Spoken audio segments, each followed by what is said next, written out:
Selamat pagi pemirsa. Putusan Mahkamah Konstitusi atau MK yang mengubah ambang batas pencalonan kepala daerah diyakini bisa mendatangkan keadilan bagi demokrasi Indonesia. MK memutus ambang batas pencalonan kepala daerah dari partai politik atau gabungan partai politik disamakan dengan ambang batas pencalonan kepala daerah jalur independen atau perseorangan atau non-partai. Partai politik yang tadinya tidak bisa mengusung siapapun sebagai calon kepala daerah karena tidak punya rekan partai untuk memenuhi ambang batas 20%, sekarang bisa mengajukan calon, bahkan bisa mengusung calon sendiri. Pemirsa, inilah editorial Media Indonesia di seri ini Rabu 21 Agustus 2024 dengan tema Hormati Putusan Mahkamah Konstitusi bersama saya Leonard Samosir. Dan Anda semua para pemirsa juga bisa ikut menyatakan pendapat Anda nanti dengan menelepon nomor telepon 021 583 99 100. Dan pemirsa, pagi ini telah hadir bersama saya anggota Dewan Redaksi Media Group Indra Maulana. Bung Indra, selamat pagi. Selamat pagi, Bung Leo. Sehat-sehat? Alhamdulillah, sehat. Kelihatannya tersenyum, kenapa? Karena putusan MK yang terakhir atau seperti apa nih, Bung Indra? Kita mencari tahu seperti apa bagaimana penghormatan terhadap putusan Mahkamah Konstitusi. Tapi sebelumnya pemirsa kita lihat dulu dan Bung Indra beberapa berita yang diperhatikan media Indonesia. Kalau begitu langsung ke editorial saja, pemirsa dan Bung Indra. Pada pagi ini editorial Media Indonesia Media Group menyatakan bahwa hormati putusan Mahkamah Konstitusi. Nah, pertanyaannya adalah apakah bentuk penghormatan terhadap putusan MK ini, Bung Indra, artinya adalah serta-merta menerima dan memberlakukannya, terutama untuk KPU, atau memang juga boleh juga menghormati dengan mengeksersis hak konstitusional dari yang lain. Dalam hal ini kalau saya mau arahkan adalah DPR, karena kan yang tadi Bung Indra katakan, dari kemarin sampai sekarang anggota Dewan, wakil-wakil kita itu bekerja dengan sangat semangat untuk kemudian merespons putusan MK ini. Bagaimana? Ya kalau secara normatifnya namanya putusan MK final mengikat tadi sudah kita bahas, memang harus segera dieksekusi.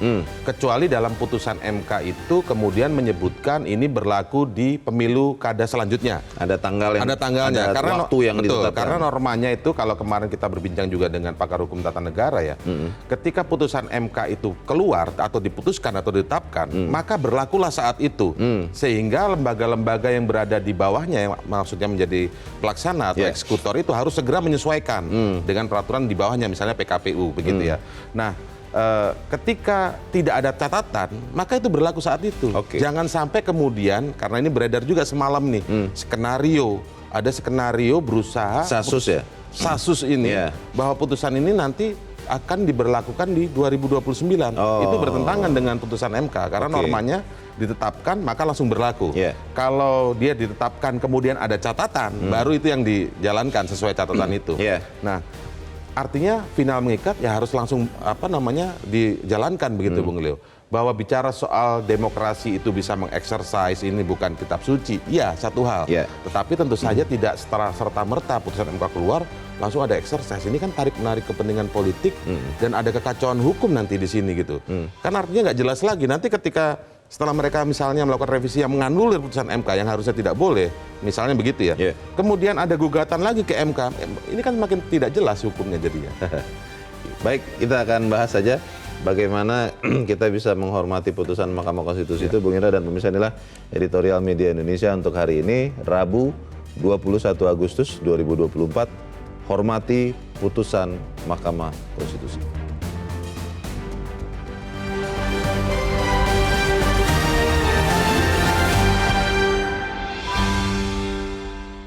Hormati putusan Mahkamah Konstitusi.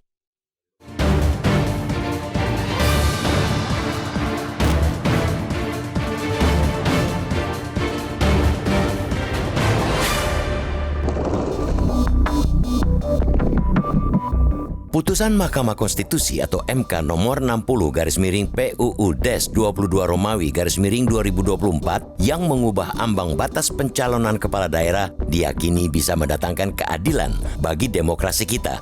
Putusan itu menggerakkan kembali pendulum demokrasi yang setahun ini dicengkram konflik kepentingan. Dengan keputusan yang dibuat pada Selasa 20 Agustus itu, pendulum akan lebih bergerak sesuai aspirasi. Demokrasi sejati ialah praktek demokrasi yang memungkinkan rakyat memperoleh banyak pilihan. Sebaliknya, Demokrasi yang mempersempit pilihan, bahkan menyediakan pilihan yang berbeda dengan aspirasi publik, ialah demokrasi seolah-olah. Putusan MK yang intinya melonggarkan ambang batas atau threshold pencalonan kepala daerah dari partai politik jelas membuka pintu bagi lebih banyak peserta pilkada. Putusan itu dengan demikian bisa dimaknai sebagai pengembalian demokrasi pada jalurnya yang benar. Kita patut menyambut gembira dengan Pilkada 2024 yang lebih ramai ini karena begitulah sejatinya demokrasi. Sebab prinsip dasar demokrasi adalah sebanyak mungkin menggait partisipasi rakyat. Dalam pembacaan putusan atas gugatan yang dimohonkan Partai Buruh dan Partai Gelora kemarin, MK memutuskan bahwa ambang batas threshold pencalonan kepala daerah tidak lagi sebesar 25% perolehan suara partai politik atau gabungan partai politik hasil pileg DPRD sebelumnya atau 20% kursi DPRD. MK memutuskan ambang batas pencalonan kepala daerah dari partai politik atau gabungan parpol disamakan dengan ambang batas pencalonan kepala daerah jalur independen atau perseorangan atau non-partai sebagaimana diatur pada pasal 41 dan 42 Undang-Undang Pilkada. Dengan putusan ini, maka parpol yang tadinya tidak bisa mengusung siapapun sebagai calon kepala daerah karena tidak punya rekan partai untuk memenuhi ambang batas 20%, sekarang bisa mengajukan calon, bahkan bisa mengusung calon sendiri. Selain soal ambang batas, MK juga menolak mengubah syarat usia calon kepala daerah dari dihitung saat penetapan menjadi saat pelantikan. Itu artinya MK menutup celah polemik usia yang sempat diubah oleh Mahkamah Agung. Hal itu MK lakukan lewat putusan nomor 70 /PUU-22 Romawi /2024 yang menolak gugatan pengubahan penentuan syarat usia minimum dalam Undang-Undang Pilkada. MK menyatakan aturan dalam pasal 7 ayat 2 huruf E Undang-Undang Pilkada tidak memerlukan penambahan makna apapun. Pasal itu berbunyi, berusia paling rendah 30 tahun untuk calon gubernur dan calon wakil gubernur, serta berusia 25 tahun untuk calon bupati dan calon wakil bupati, serta calon wali kota dan calon wakil wali kota. MK menilai pasal itu sudah jelas dan terang benderang. MK menyatakan harus ada penegasan kapan KPU menentukan usia kandidat memenuhi syarat atau tidak, dan hal itu harus ditentukan pada saat penetapan. Sebelumnya, Mahkamah Agung memerintahkan KPU untuk mengubah aturan penentuan usia peserta pilkada. MA menyatakan usia calon kepala daerah ditentukan pada saat pelantikan dan bukan pada saat penetapan pasangan calon. Dua putusan MK itu bersifat final dan mengikat, serta berlaku sejak dibacakan putusan.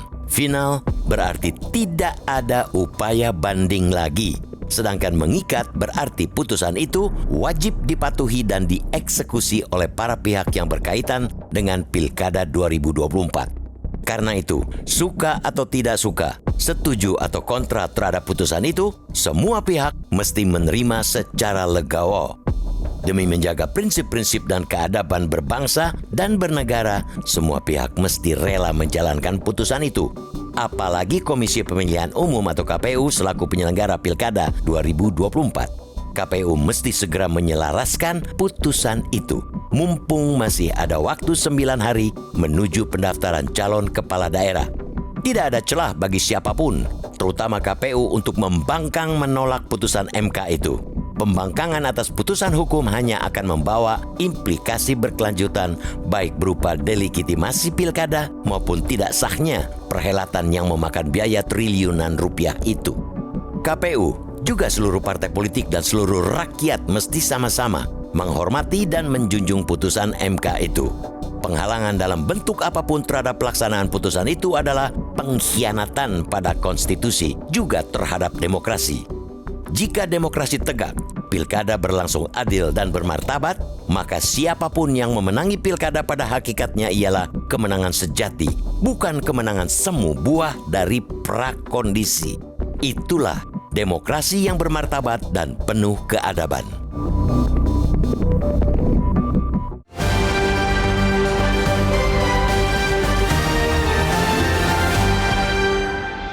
Di bagian berikut Anda bisa ikut menyatakan pendapat Anda terkait editorial pagi ini. Pemirsa, untuk saat ini tetaplah bersama kami.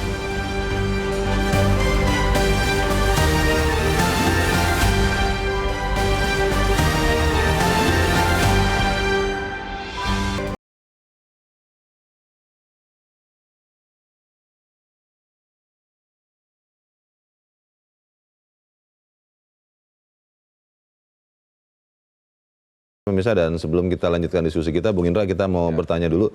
Saat ini kita sudah tersambung lewat saluran telepon dengan pakar hukum tata negara, Bivitri Susanti. Mbak Bibip, selamat pagi. Selamat pagi. Ya, Mbak Bibip, putusan MK yang terkait dengan ambang batas pencalonan dan juga ada soal batas usia calon kepala daerah, ini direspons semua pihak dan katanya DPR, Dewan Perwakilan Rakyat yang mewakili saya dan Mbak Bibip, sekarang sedang berusaha meresponsnya. Pertanyaan saya adalah, kalau putusan MK ini sebetulnya Mbak Bibip, normanya itu harus segera dilaksanakan atau memang bisa ada upaya hukum lain kalau ada pihak-pihak yang memang tidak mau melaksanakannya, Mbak? Putusan MK itu menurut Undang-Undang Dasar 1945 harus langsung dilaksanakan, sifatnya final dan mengikat. Jadi sebenarnya tidak ada upaya hukum apapun di pengadilan manapun, maupun tidak perlu ada upaya politik di lembaga manapun untuk menindaklanjuti. Dia langsung aja berlaku begitu. Kalau kemudian disebut-sebut bahwa DPR sedang bergerak untuk mengubah undang-undang pilkada atau pemerintah mencoba melakukan itu apa artinya, Mbak Bibip? Ya, artinya sebenarnya mereka melanggar konstitusi tuh. Saya akan menyebutnya dengan pembangkangan konstitusi ya. Dan sebenarnya ini bukan pertama kali mereka lakukan. Beberapa undang-undang yang mereka buat dengan tidak partisipatif kan juga udah melanggar konstitusi. Tapi ini adalah pelanggaran berat karena sudah sangat jelas dan putusan MK ini sangat patut diapresiasi. Bukannya kita tidak konsisten ya, tapi kan kita kalau melihat suatu fenomena nggak melihat siapa. Jadi kita nggak anti MK, dulu kita kritik putusan 90, terus seakan-akan sekarang kok berbalik arah. Kita lihat putusannya, nah putusannya ini baik gitu. Jadi akan kelihatan betul kalau memang ada upaya pagi ini ya kita dengar ya, kelihatan betul bahwa memang partai-partai politik di DPR itu menginginkan supaya demokrasi kita mundur. Begitu ada yang bagus dikit malah dipatahkan oleh mereka sendiri melalui wewenang yang mereka punya. Gitu. Mbak Bibip, kalau yang kita nantikan tentunya juga salah satunya adalah apa yang akan dilakukan Komisi Pemilihan Umum ya, KPU sebagai penyelenggara pilkada ini. Kalau Anda lihat, belajar dari pengalaman terdahulu kan sempat ada kasus bahwa peraturan KPU-nya belum diubah, tapi sudah melaksanakan langsung putusan MK. Dan itu yang kemudian diberikan sanksi etik yang cukup berat kalau tidak salah. Pertanyaannya adalah apakah KPU terkait dengan putusan MK 70-60 ini itu akan langsung melakukan atau memang melakukan usaha konsultasi dengan DPR sebagai bagian dari upaya untuk membeli waktu begitu, Mbak? Berdasarkan undang-undang, KPU memang mesti berkonsultasi dengan DPR. Tapi ada lagi putusan MK dulu dan kemudian juga ada diperjelas lagi di undang-undang bahwa hasil konsultasi itu sebenarnya tidak mengikat KPU. Nah, jadi saya kira disinilah kita bisa melihat betul bahwa satu, KPU seringkali tidak beritikat baik untuk menjalankan tugasnya secara profesional, tapi juga DPR itu sangat ingin mengontrol KPU. Jadi dugaan saya KPU juga dipaksa atau terpaksa untuk konsultasi sekarang gitu. Dan disitulah nanti akan ada kontrol dari DPR, padahal sebenarnya sudah tinggal dikeluarkan saja peraturan KPU-nya untuk melaksanakan secara teknis saja. Jadi nggak perlu ada norma baru segala macam. Cuma misalnya teknis formulirnya harus kayak begini, misalnya gitu kan harus diganti tuh. Nah itu bisa langsung dibuat oleh peraturan KPU dan mestinya sih konsultasi ke DPR itu hanya semacam formalitas gitu ya, tidak perlu lagi ada yang di-endorse atau tidak di-endorse oleh DPR. Mbak Bibip, kalau kemudian ada desas-desus juga mengatakan bahwa ada kemungkinan keluar Perpu, peraturan pemerintah pengganti undang-undang pilkada, yang misalnya nanti isinya itu bertentangan dengan putusan MK, putusan nomor 60 dan juga ada putusan nomor 70. Itu artinya apa, Mbak Bibip?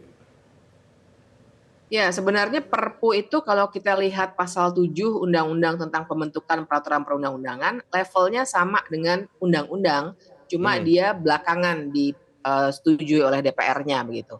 Jadi kalau misalnya Perpu yang keluar, tandanya yang memang menginginkan supaya putusan MK ini dikoreksi atau dianulir adalah pemerintah dengan dia memveta kompli DPR. Jadi akan makin kelihatan lagi karena memang proses dikeluarkannya Perpu berarti akan sangat sangat pendek ya dibandingkan dengan di DPR harus paripurna dulu, bahas dulu, paripurna lagi. Secepat-cepatnya paling tidak seminggu lah begitu seperti di Undang-Undang Minerba dulu ya 6 hari. Nah, kalau Perpu itu bisa langsung hari ini juga misalnya ya, seperti Perpu Cipta Kerja. Nah, itu menandakan bahwa memang kepentingan politiknya begitu luar biasa. Ada orang-orang yang ingin menduduki jabatan kepala daerah yang sedang diupayakan dan sekarang semuanya panik. Kartel politik itu lagi panik dan karena itu mereka harus bergerak bikin sesuatu yang secara politik bisa langsung efektif. Nah, pertandanya sih itu menurut saya, Bang Leo. Terakhir singkat saja Mbak Bibip sebagai warga negara yang bertanya kepada Mbak Bibip sebagai warga negara, apakah Anda masih yakin bahwa seluruh institusi politik termasuk juga pemerintah masih akan menghormati putusan Mahkamah Konstitusi khususnya nomor 60 dan nomor 70 ini, Mbak Bibip? Terus terang tidak yakin ya.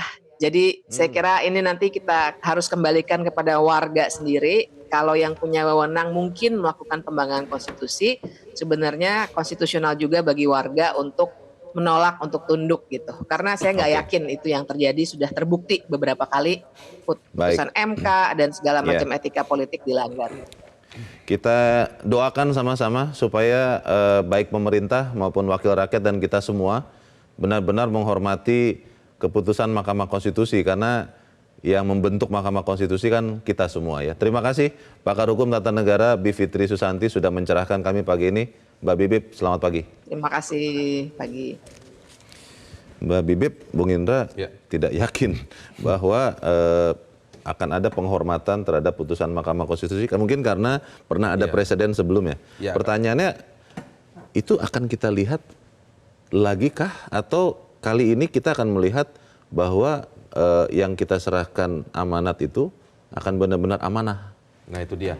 Kalau berdasarkan mungkin historikalnya kita lihat beberapa waktu ke belakang ya, sepertinya memang pesimisme yang disampaikan Mbak Bibip itu bisa saja dan kita bisa maklumi. Tetapi tentu saja di forum ini sih kita berharap ya, tentu saja masih berharap, kita berpikiran positif bahwa ini tetap akan dilaksanakan putusan MK ini. Karena sudah tidak ada lagi alasan sebenarnya, tidak ada lagi celah hukum, tadi sudah dijelaskan detail oleh Mbak Bibip begitu, bahwa ya putusan MK tertinggi karena dia penjaga konstitusi.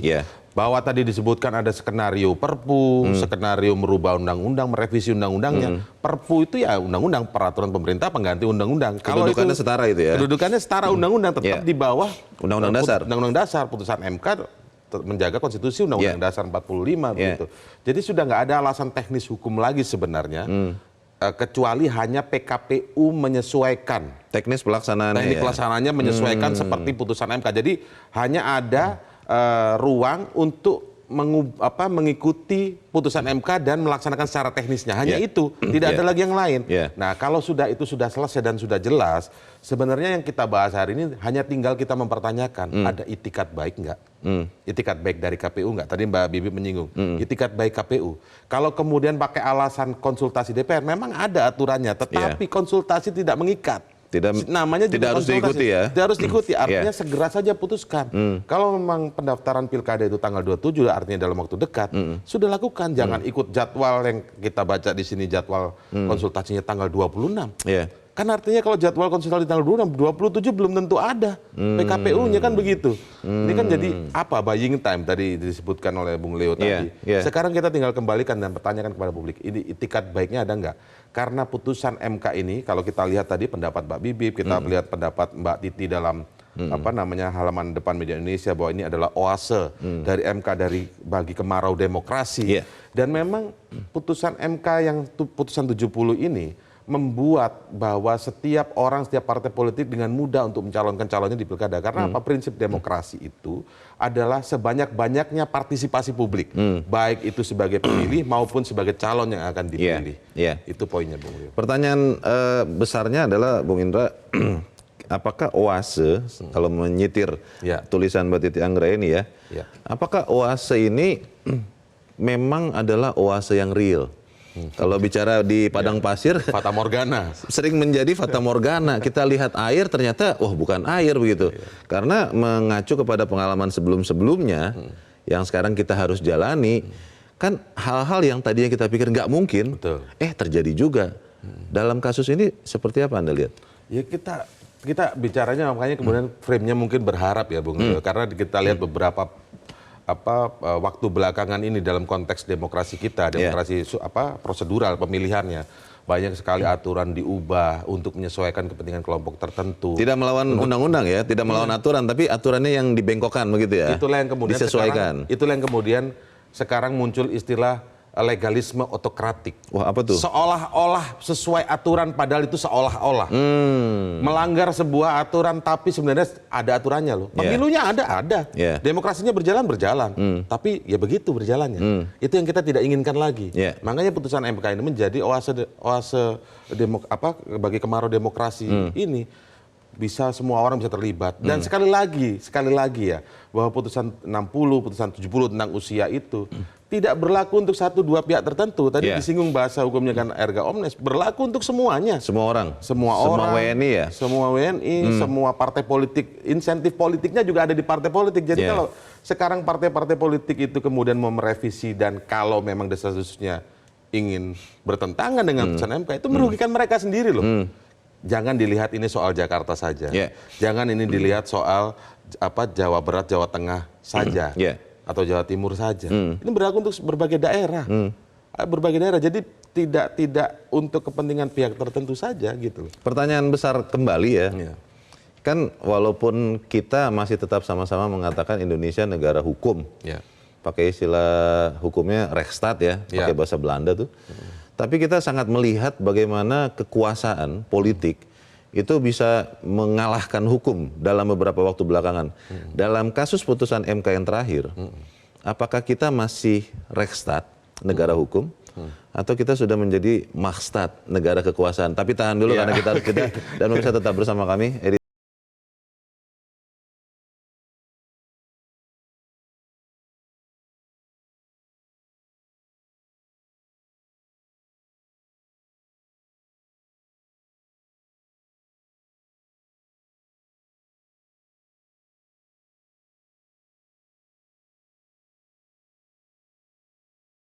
Mengajak Anda untuk mengakses fitur premium e-paper. Dengan sajian konten berbasis intelektual dan meneguhkan kebangsaan, Media Indonesia tampil dengan lebih dinamis melalui e-paper Media Indonesia yang dapat Anda akses kapan saja, di mana saja. Caranya mudah, download aplikasi Media Indonesia di Android atau ketik link epaper.mediaindonesia.com atau bisa scan QR code pada layar kaca Anda. Klik tab e-paper di bagian samping layar tablet Anda. Daftarkan data diri, serta pilih paket perlangganan e-paper Media Indonesia sesuai dengan kebutuhan Anda. Nikmati juga bonus spesial tambahan 4 halaman rubrik fokus setiap hari. Semua bisa Anda dapatkan hanya di e-paper Media Indonesia. Untuk informasi lebih lanjut, hubungi customer service di nomor 0811 1201 2018 atau kunjungi media sosial @Media Indonesia. Media Indonesia, referensi bangsa. Terima kasih Anda masih bersama kami pemirsa di Editorial Indonesia, dan sebelum kita lanjutkan diskusi kita, Bung Indra, kita mau mendengarkan juga pendapat dari pemirsa Metro TV. Kali ini kita sudah terhubung dengan pemirsa Metro TV di Cirebon, Jawa Barat, ada Ibu Indra. Ibu Indra, selamat pagi. Selamat pagi Bung Leonard Samosir dan Bung Indra Maulana.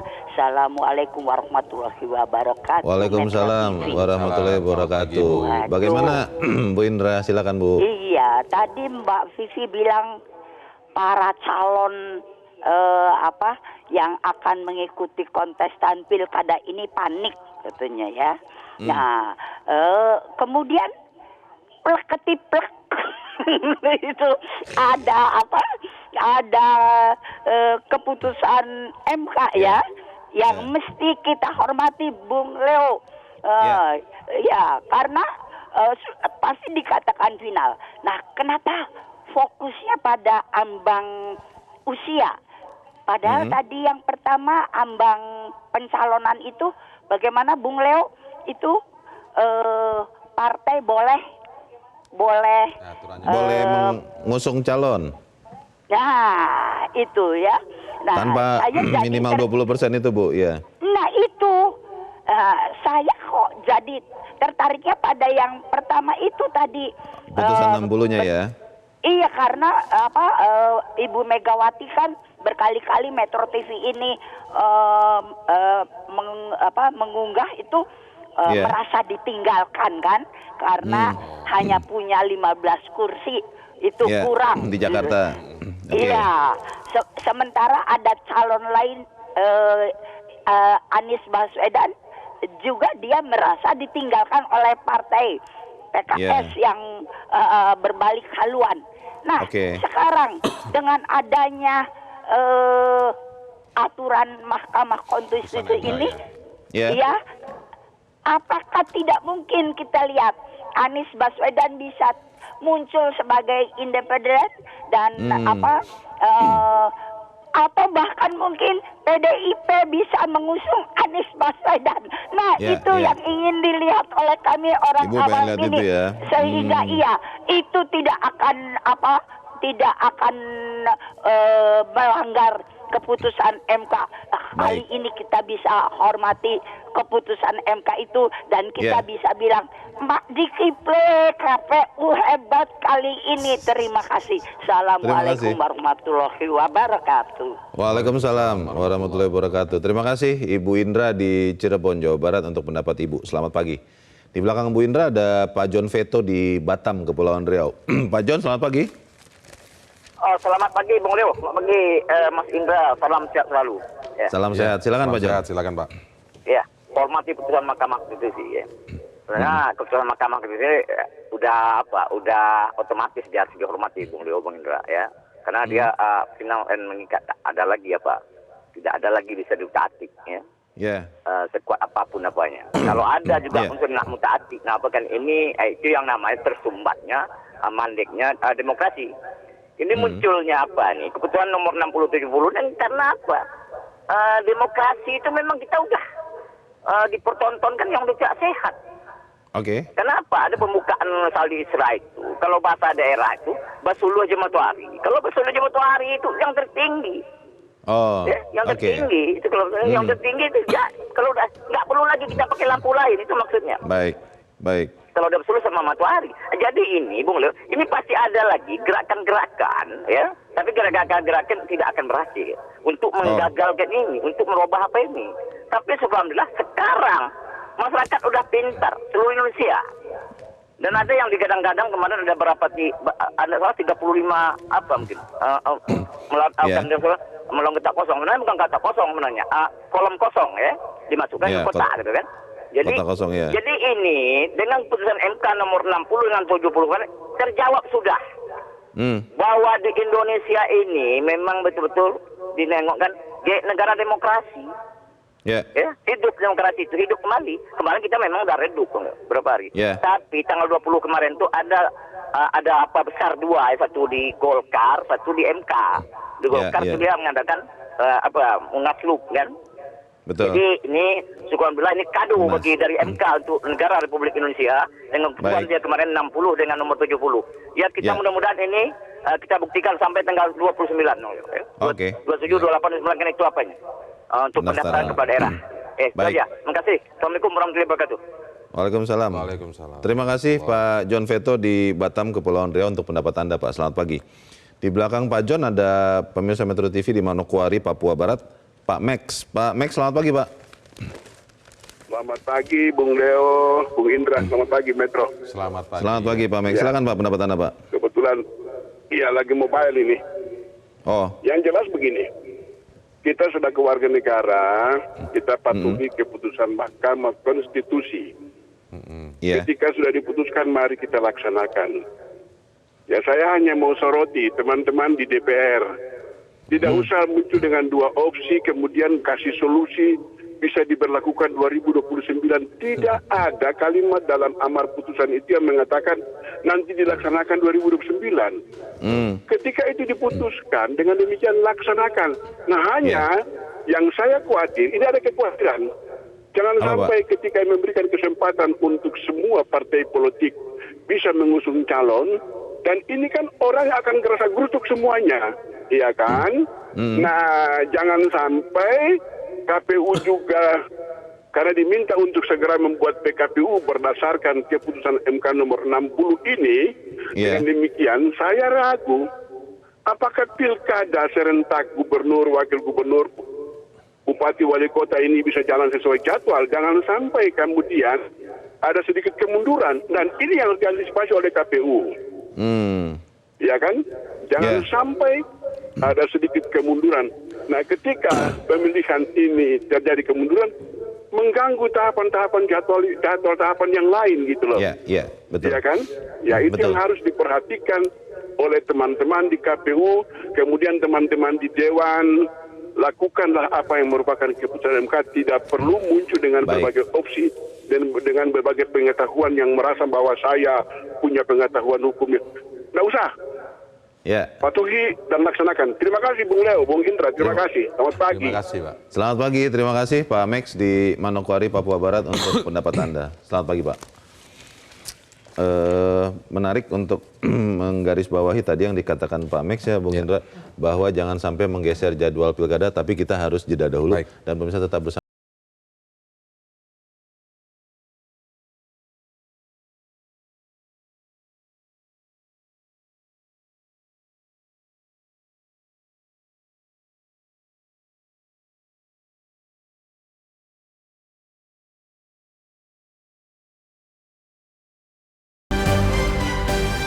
Terima kasih Anda masih bersama kami pemirsa, dan kita ada di bagian akhir diskusi kita pagi ini. Bung Indra tadi Pak Max ya, saya mau garis bawahi jangan sampai kemudian apa yang terjadi perubahan di putusan MK ini menggeser jadwal pilkada. Bagaimana tuh? Ya, ini memang yang harus kita kawal bersama ya Bung Leo. Sebagai media juga kita harus terus mengawal terutama dinamika di DPR hari ini. Tentu saja teman-teman akan banyak mengawal dan meliput di sana ya, bagaimana dinamikanya seperti apa. Karena sejak semalam kan kita dengar ada yang disebut skenario Perpu, karena ini yang berseliweran ini di grup WA jurnalis gitu ya. Ada 2 skenario, apakah ini berlaku 2029 ataukah akan mencoba mengeluarkan Perpu untuk kurang lebih bukan membatalkan tapi bertentangan dengan putusan MK yang luar biasa ini yang harus kita apresiasi, Bung Leo.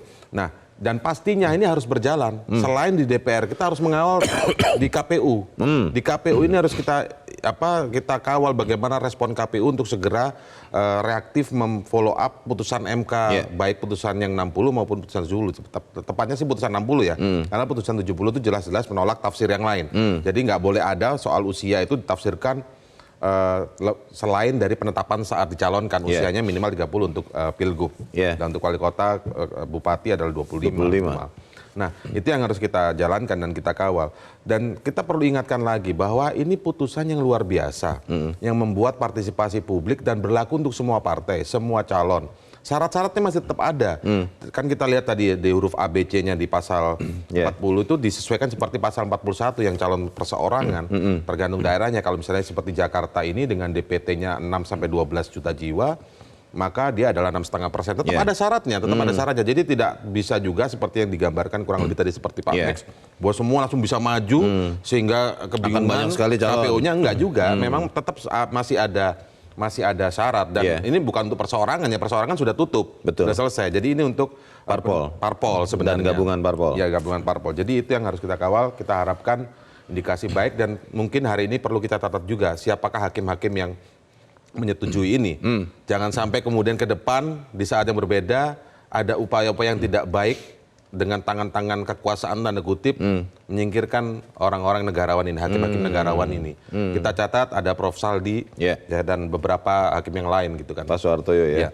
Kalau kita melihat kalau DPR-nya memutuskan yang lain, hari ini nanti kita tunggu tentunya. Tapi kalau DPR memutuskan sesuatu yang berusaha dalam tanda petik melawan putusan MK ini, atau bahkan pemerintah misalnya melakukan itu juga, apakah itu artinya suara rakyat, suara Bung Indra dan saya, itu masih didengar, masih yang dibawakan oleh orang-orang yang kita percayakan, atau memang mereka berjalan sendiri? Kalau saya tetap memilih menjawabnya dengan harapan itu tidak akan terjadi. Karena celah secara hukumnya sudah tidak ada lagi. Baik. Karena putusan MK ini adalah final mengikat, sekali lagi itu kalau ini masih dilakukan berbeda, apalagi sampai misalnya mengeluarkan perpu yang bertentangan, itu yang bisa dicatat oleh masyarakat bahwa demokrasi kita sudah kehilangan arah. Baik, kita doakan supaya kita semua bisa menghormati putusan Mahkamah Konstitusi. Bung Indra Maulana, terima kasih. Terima kasih, sudah hadir di tempat ini. Selamat pagi. Selamat pagi. Pemirsa, KPU juga seluruh partai politik dan seluruh rakyat, Anda dan saya, harus sama-sama menghormati dan menjunjung putusan Mahkamah Konstitusi. Penghalangan dalam bentuk apapun adalah pengkhianatan pada konstitusi, juga terhadap demokrasi. Kalau demokrasi tegak, pilkada berlangsung adil dan bermartabat, maka siapapun yang memenangi pilkada pada hakikatnya adalah pemenang sejati. Bukan kemenangan semu, buah dari prakondisi. Itulah demokrasi yang bermartabat dan penuh keadaban. Saya Luna Samusi berterima kasih Anda sudah menyimak editorial Media Indonesia untuk pagi ini. Terus jaga kesehatan Anda, terus jaga nurani Anda. Selamat pagi, sampai jumpa.